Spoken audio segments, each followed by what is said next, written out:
आज हम अपने फार्म के ऊपर जो फैटिंग वाला प्रोजेक्ट है हमारा, जो 90 डेज फार्मिंग और फैटिंग का प्रोजेक्ट है जिसका माल स्लॉटर हाउस को जाता है।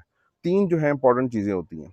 नंबर 1 आपकी परचेजिंग, नंबर 2 पे जो है वो आपकी पलाई आती है, नंबर 3 पे इसकी सेलिंग है। आज हमने सोचा कि अपना ये सारा एक्सपीरियंस आपके साथ शेयर किया जाए।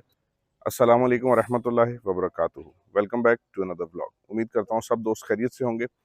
आज हम अपने फार्म के ऊपर जो फैटिंग वाला प्रोजेक्ट है हमारा, जो 90 डेज फार्मिंग और फैटिंग का प्रोजेक्ट है जिसका माल स्लॉटर हाउस को जाता है, उसके ऊपर आए हुए हैं और उसका जायज़ा ले रहे हैं। जैसे कि आजकल आप लोग देख रहे हैं कि यूट्यूब पे ज़्यादातर जो वीडियोज़ हैं वो 90 डेज फार्मिंग की चल रही हैं। तो हमने भी इसी सिलसिले में एक छोटा-सा एक्सपेरिमेंट किया था 10 जानवरों का, जैसे पिछली वीडियोज़ में आपको दिखाया। तो उससे रिलेटेड आज इंशाल्लाह आपसे सारी इन्फॉर्मेशन जो है वो शेयर की जाएगी। और अभी जहाँ तक हम पहुँचे हैं वहाँ तक की तो जो हम इन्फॉर्मेशन इकट्ठी कर सकें वो आपके साथ सारी हम शेयर करेंगे। इसमें जो हमारा फैटिंग वाला प्रोजेक्ट होता है, इसमें 3 जो है इंपॉर्टेंट चीज़ें होती हैं। नंबर 1 आपकी परचेजिंग, नंबर 2 पे जो है वो आपकी पलाई आती है कि आप जानवरों को किस तरह पाल रहे हैं और उसका कितना वेट गेन ले रहे हैं, और नंबर 3 पे इसकी सेलिंग है। तो अल्हम्दुलिल्लाह हमने नंबर 1 और नंबर 2 पे हम स्टेप पे आ चुके हैं अब।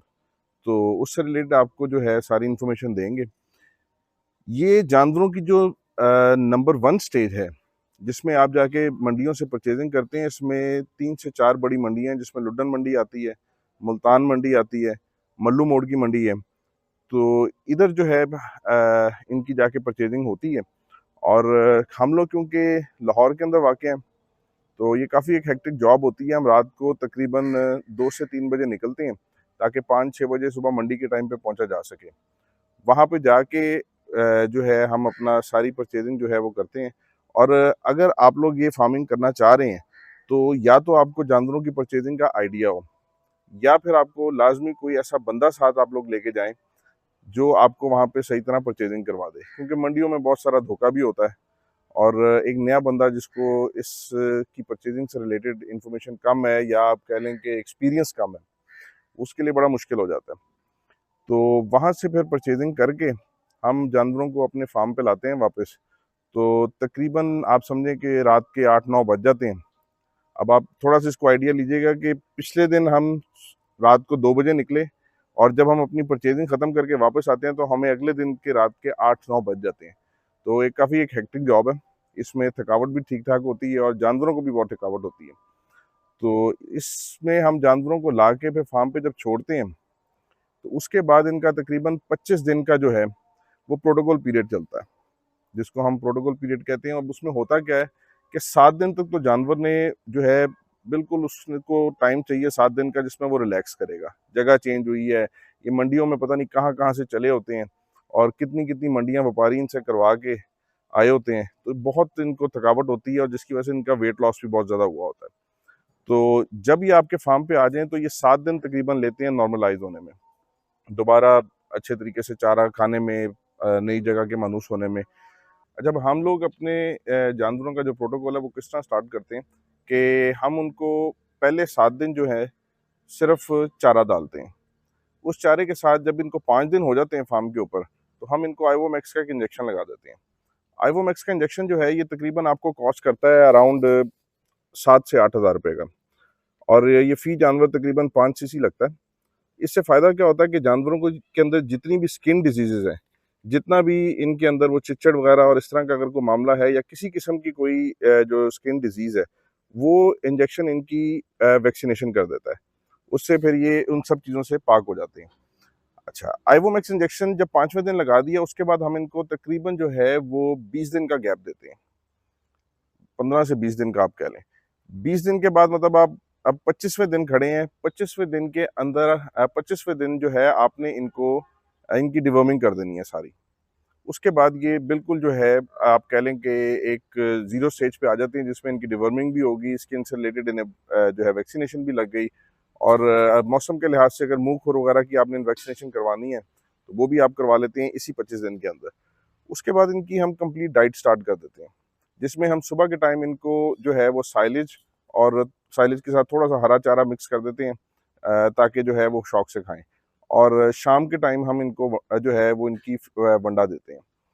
अच्छा, अब सेकंड स्टेज आ गई जी, इसमें आपने इनको जो वंडा देना है, वो आपने बिल्कुल भी बाजारी वंडा नहीं लेना, और वो आपकी कॉस्ट को बहुत ज़्यादा बढ़ा देते हैं। और इन जानवरों में आपने अपनी कॉस्ट को ही मैनेज करना है, क्योंकि 90 डेज़ के अंदर अंदर आप जितनी कॉस्ट को मैनेज करेंगे, उसके बाद आप इसको स्लॉटर को देंगे, उतना ही आपका इसमें प्रॉफिट और बेनिफिट जो है वो बढ़ेगा। अच्छा, अब हम करते क्या है कि हम इनको सुबह के टाइम साइलेज पे डाल देते हैं और शाम के टाइम इनको वनडे पे डालते हैं। अच्छा, वनडे के लिए जो है इसमें जो है वो 4 इम्पॉर्टेंट चीज़ें हैं जो आप उसमें ऐड करके इनका वंडा अपने ही फार्म पे खुद बना सकते हैं, और खुद ही बनाना चाहिए। जिसमें नंबर 1 पे आ जाता है चने का करा। काफ़ी लोग इसको सूड़ी भी कहते हैं, और कुछ लोग इसको जो है वो चने की हड्डी कहते हैं। बहरहाल ये चने का छिलका होता है, जो बड़े आराम से किसी भी आपको स्टोर से मिल जाता है, जहाँ पे ये जानवरों की फीड वगैरह होती है। उसके साथ आपने इनको देना है गंदम का दलिया, मकई का जो है वो आटा डालना है साथ, और साथ उसके चोकर इस्तेमाल करना है। वनडे से रिलेटेड जो है इसको कैसे बनाना है, ये कंप्लीट वीडियो मेरे चैनल के ऊपर अपलोडेड है। आप उसको रेफरेंस के तौर पे यूज़ कर सकते हैं, और हमने उसको उसमें पूरी डिटेल के साथ दिखाया हुआ कि वनडे को कैसे बनाना और कैसे इनको डालना है। अच्छा, शाम के टाइम इनको हम वंडा स्टार्ट कर देते हैं। अब उसके बाद आहिस्ता आहिस्ता ये जानवर खुद ही अपनी खुराक बढ़ाने लग जाते हैं। सुबह के टाइम इनको जो है तकरीबन हम 110 किलो जो है वो टोटल मिकदार में 110 किलो सैलेज डालते हैं, साथ को थोड़ा सा हरा चारा मिक्स कर देते हैं। इसकी आप खुद अपने फार्म पे अब जो है वो कर सकते हैं, उसका रेशो बना सकते हैं। हम इनको तकरीबन 70 से 80 किलो सैलेज डालते हैं, बाकी का जो है आप कह लें कि हरा चारा इनको हम डालते हैं।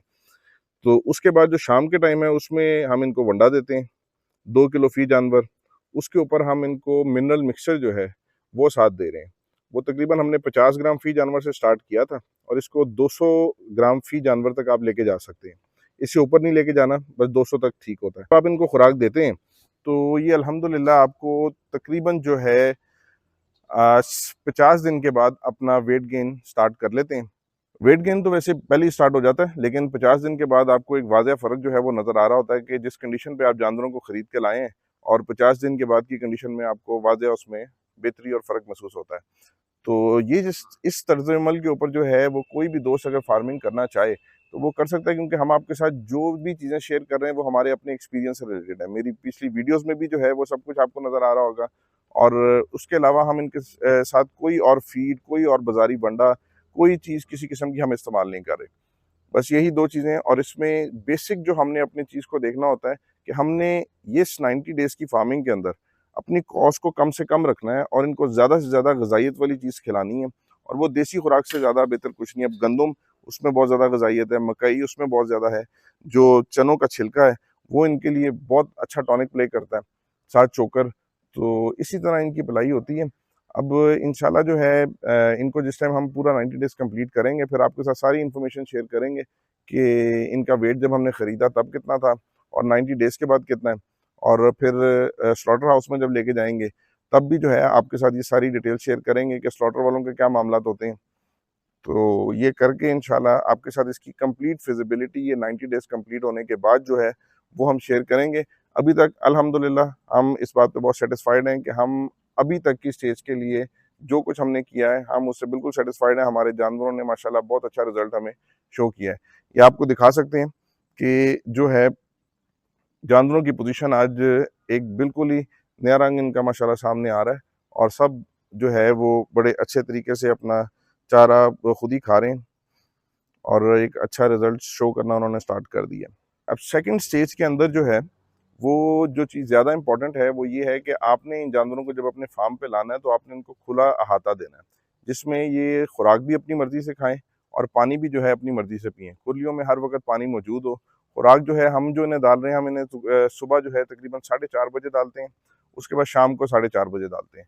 बीच में इनको 3 से 4 घंटे का गैप मिल जाता है, और वो पिछली खुराक को डाइजेस्ट करके फिर अगली खुराक लेते हैं, और इसी तरह जो है इनका सिस्टम ठीक चलता है। हर वक्त खुराक भी नहीं डालनी, इनको कोई गैप भी मिले जिसमें ये आराम से जो है अपनी खुराक को डाइजेस्ट करें। आज हमने सोचा कि अपना ये सारा एक्सपीरियंस आपके साथ शेयर किया जाए, और अभी तक अगर आपने हमारे चैनल को लाइक और सब्सक्राइब नहीं किया तो कर लीजिए, ताकि ये इन्फॉर्मेशन जो है वो ज़्यादा से ज़्यादा लोगों तक पहुँच सके, और ज़्यादा से ज़्यादा लोग हमारे प्रैक्टिकल एक्सपीरियंस से जो है वो फ़ायदा उठा सकें। अपना और अपने गिरदोनवा के लोगों का ख्याल रखिएगा। अंटिल नेक्स्ट वीडियो, अल्लाह हाफिज़।